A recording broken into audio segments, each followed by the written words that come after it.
My name is Zeta. I was built as a weapon to destroy, but I will not destroy anymore.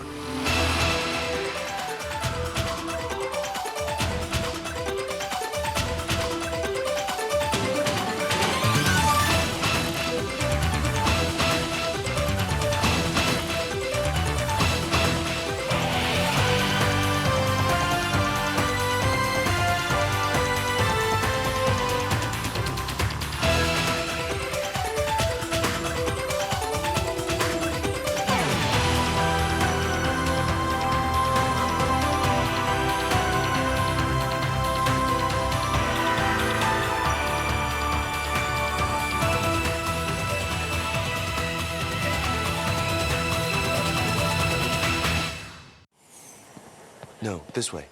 What? You've been in Gotham before? Yes, and maybe we'll run into an old friend of mine. Who? Batman? Yeah, right. Zeta originally appeared in Batman Beyond as a one-time episode. I wanted to do a show where Batman fought a robot.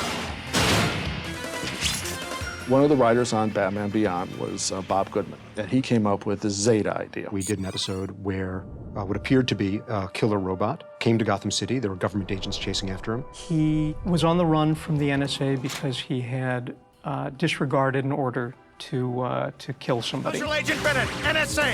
The synthioid is ours. Now either help or get out of the way. First, Batman thought it was his job to help stop this robot.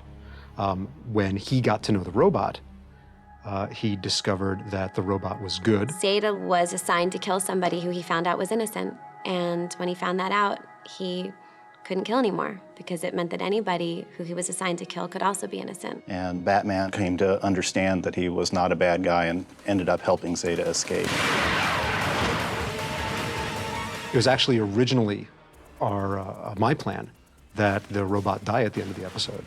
And Alan Burnett, bless his heart and his infinite wisdom, convinced me to have the robot get away at the end. And other writers on our team then chimed in, contributed to that. I know there was a desire on the part of the network for Batman Beyond to include some more happy endings. So it took a little bit of convincing, but I decided to let the robot live at the end of the episode, wrote it that way, and good that I did, because we ended up launching a whole series off it.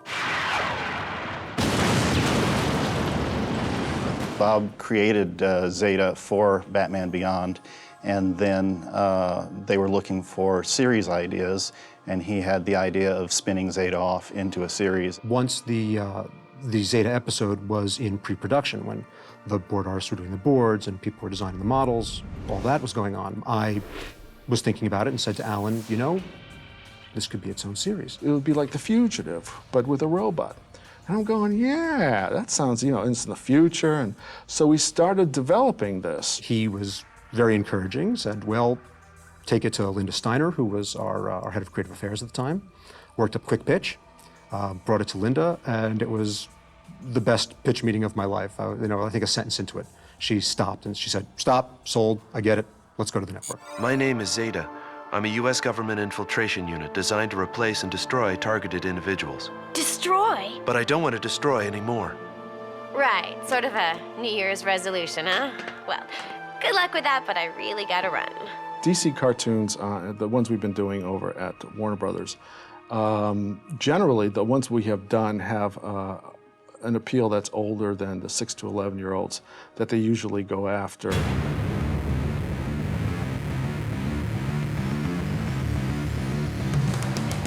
A lot of our shows, Batman and Superman and Batman Beyond, tend to attract an older audience as well. That was never really the intention of the network that put it on the air.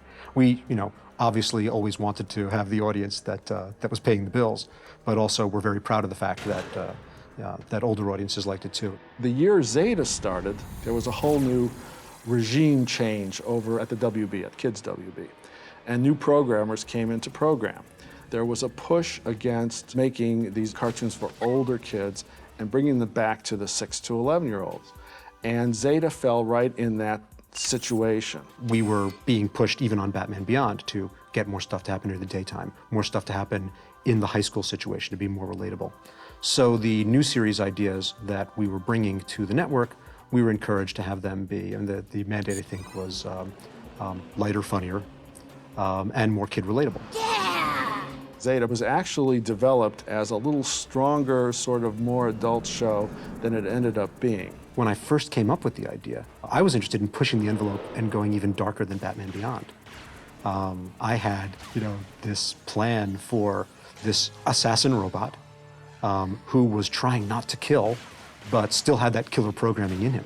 And every now and then it would come out. And just when we were on the verge of getting picked up for the show, suddenly all these rules came down that we had to adhere to make it more juvenilized, make it lighter. One of the promises that we made to Kids WB was that most of the locations that Zeta was going to encounter weren't going to be as dark and gothic and, sort of oppressive feeling as Gotham City.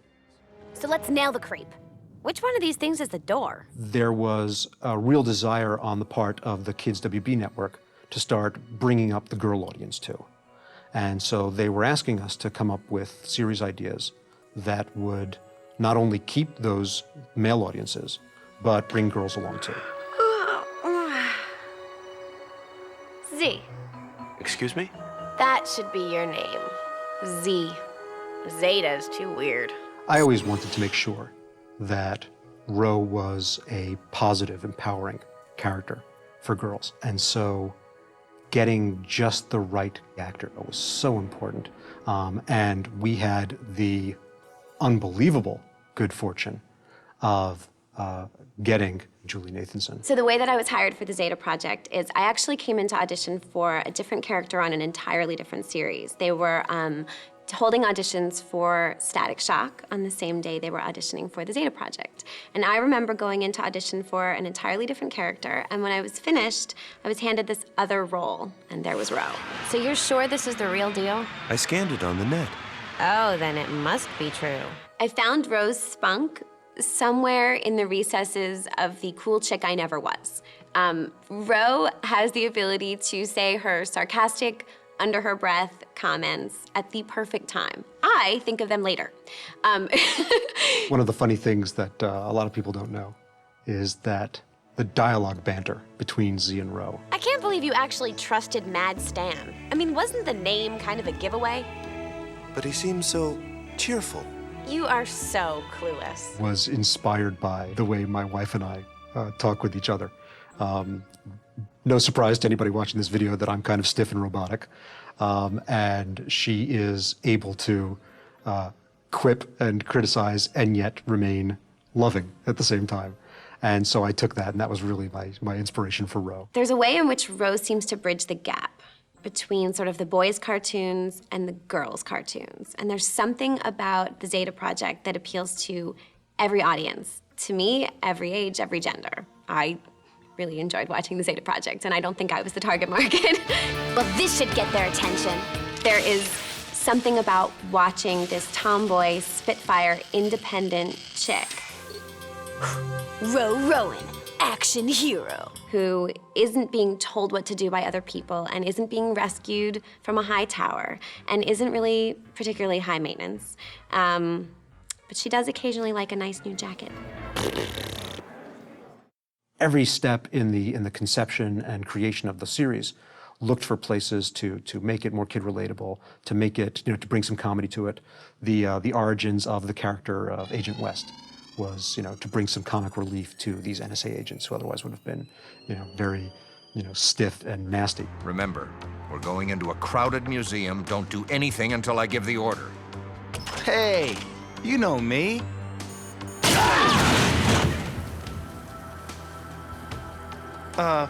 Frequency might be off. This was a way to sort of do something that was a little more kid-friendly, a little more aimed at the demographic that they wanted.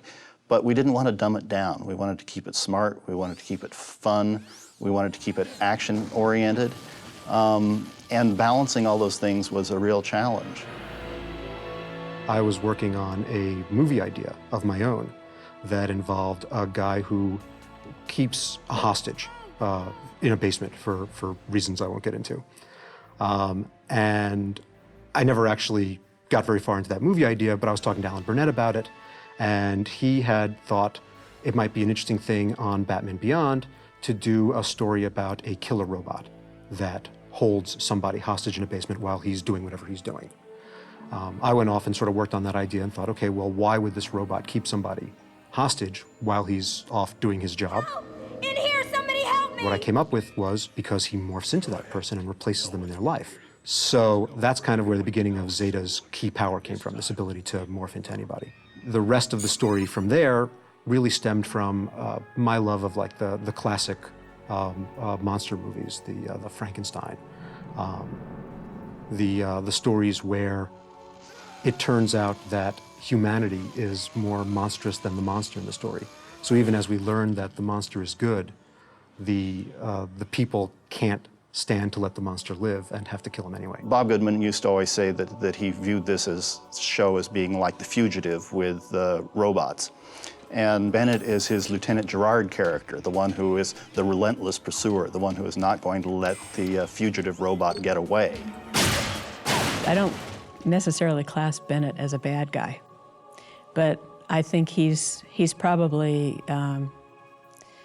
the catalyst for the whole series. The bad guys in the Zeta project are maybe the agents, but the agents are not bad people. They are doing their job. They're doing what they think is the right thing to do. They believe right is on their side. I think his blindness is that he can't understand or see what Zeta has to offer beyond being a killer machine. And Zeta believes that right is on his side, too. And so there's this sort of, this gray area where you sort of, as a fan viewing it, you hope that they're going to be able to come together at some point.